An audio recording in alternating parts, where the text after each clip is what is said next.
Good morning from Santa Barbara. Spill the tea with D&E.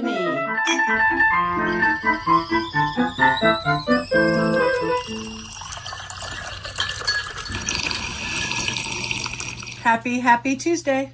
Morning. Yep. A little outpatient at noon today, and then I think the road is going to be Smooth sailing. Golden road.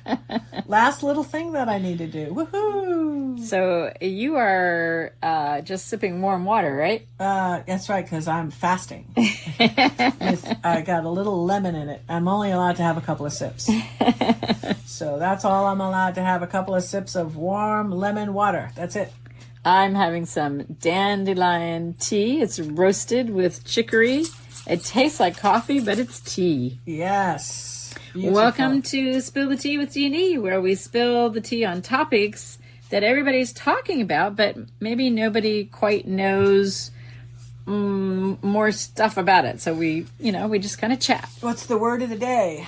Ooh, how about Technobalance? At least you got one that we can pronounce. Technobalance is because we're going to chat about who gets to decide how much AI our kids use. Okay. It's kind of weird, huh? We may just have invented that word, maybe. Well, we want to balance the ability to use technology in a way that helps human learning without allowing the technology to replace human thinking. Right. So when I was in school, if you were going to have a wandering eye and look over somebody's shoulder during a math test, that is what, That was cheating. Well, yeah. But it was assistance. Just like, that was a tool, okay?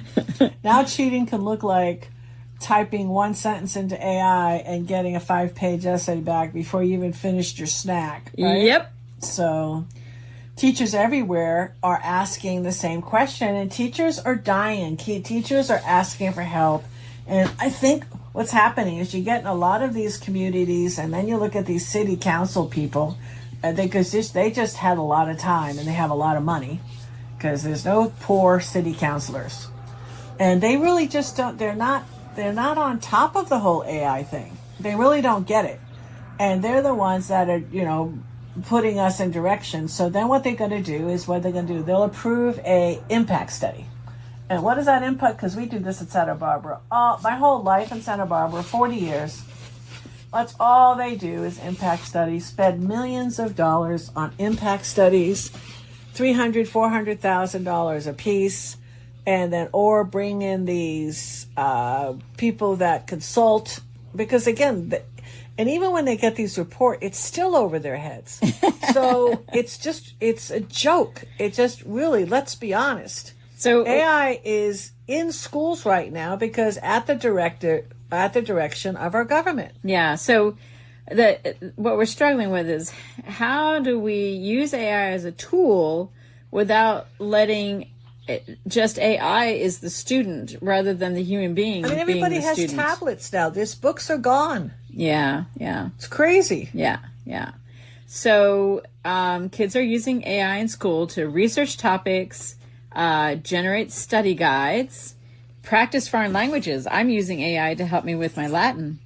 AI can help you with tutoring, and it can also help brainstorm ideas. But some students are also using it for, like you said, cheating on writing essays, cheating on completing homework assignments, cheating on solving math problems and you don't understand them, and cheating on creating reports that they never actually researched. I mean, during COVID, we know this to be true. They've dummied down the statistics and the test scores show they crashed in California because they were just pushing kids through this whole interactive thing when they were closing schools because of COVID. I mean, it didn't work. It just dummied the next generation. Now I look at this, it's going to be even worse because it's kind of like giving your kid a large language calculator. Yeah, a calculator, a tutor, a librarian, a ghostwriter, and it's all rolled up in one app. Yep. So that's dumbing down the next generation of we're just graduating idiots. Well, we don't want that to happen. So that's why we're not. still. But that's what's happening, and just wake up to the fact and listen to the teachers that are basically leaving. They're leaving their profession. So I'm hoping and praying they all get together and do homeschooling or something like that. So what are the teachers doing about it? That's the fascinating part. Because teachers aren't just throwing up their hands. They are adapting. So if you don't know, yes, what's happening in some elementary schools, the teachers are now requiring handwritten assignments. Yay, yay, go, cursive. We're going to get cursive back. Okay. Do you realize that? That is a great thing. That's because you have to understand, okay, yes, I know in the private schools, in the Catholic schools, in the what are the other charter schools? But Dominique, not in the public schools. No, this is happening in public schools. Okay, not aware. In Santa Barbara. That's why I'm doing the research on it. The teachers are also having students explain their answers out loud. So you have to stand up, and you don't have a calculator or phone in front of you, and you have to talk about it, right? Teachers are using classroom discussions more. And the teachers are walking around watching the students complete their assignments, and they have to keep their phone in their pocket or their backpack.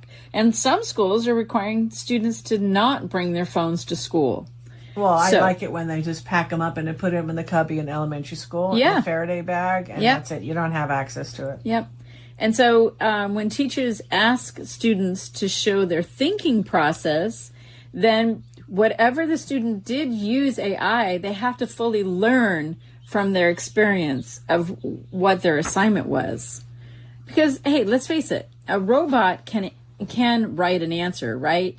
But a robot cannot explain why Johnny chose that answer while standing in front of a class.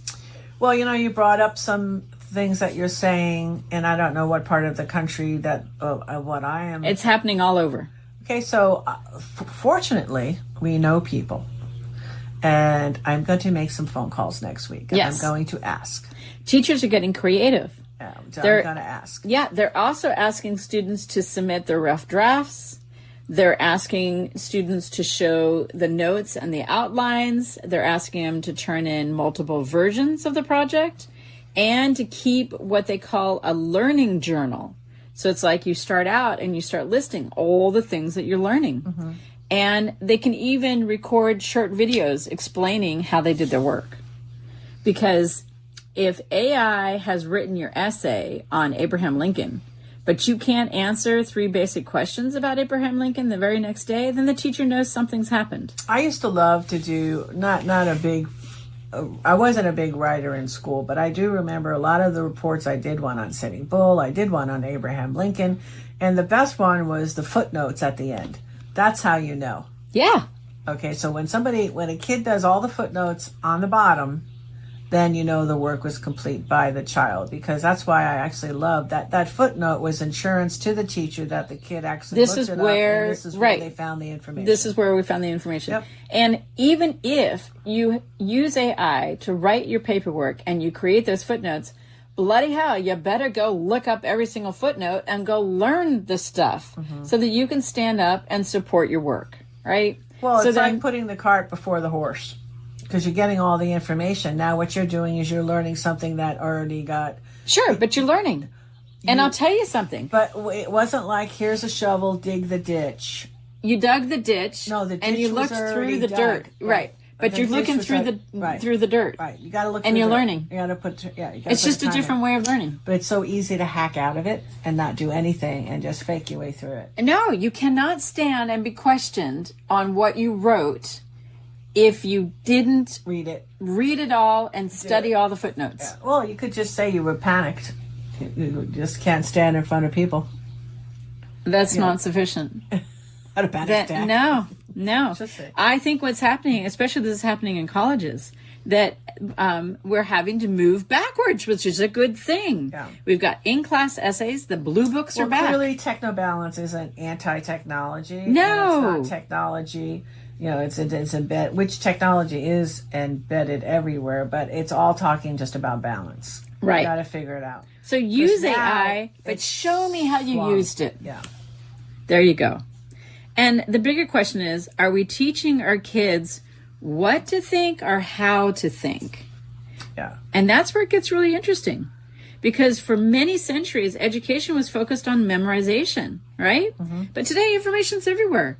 There's a lot of things you don't have to memorize. So the valuable skills become critical thinking, problem solving, communication, creativity, and judgment.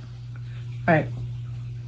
Yeah, so keep, again, and you're going to keep life alive by okay, so you have this extra time, say, because, it is a time saver. Yes. Okay, so. Possibly.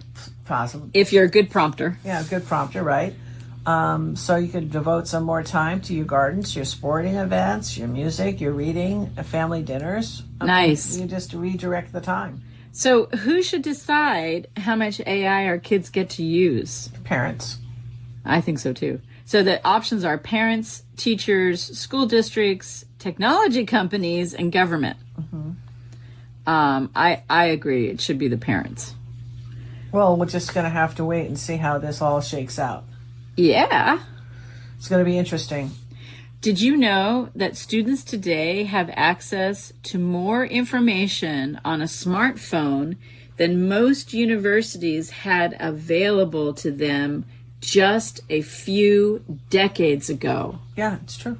And we keep thinking that information is going to make for smarter people, but it's not. What makes for smarter people is empathy, relationships, and the ability to communicate. And that you do not need AI or a computer. Those are people skills. Yep, that's true. So what can parents do? Ask your kids, did you finish your homework? All right? Instead of saying that, how about tell me what you learned today? Yeah. What was the best part of your day? Oh, I like it. Oh. Keep it real. Mm-hmm. And ask things that have to do with brainstorming, rather than simply doing work. Yeah. And definitely have them learn a musical instrument. You can't outsource AI on learning a musical instrument, playing a sport, and doing art. It's true. And reading a book. Hand your kids a book and encourage them, because do you realize, kids, when the kids read left to right, we remember.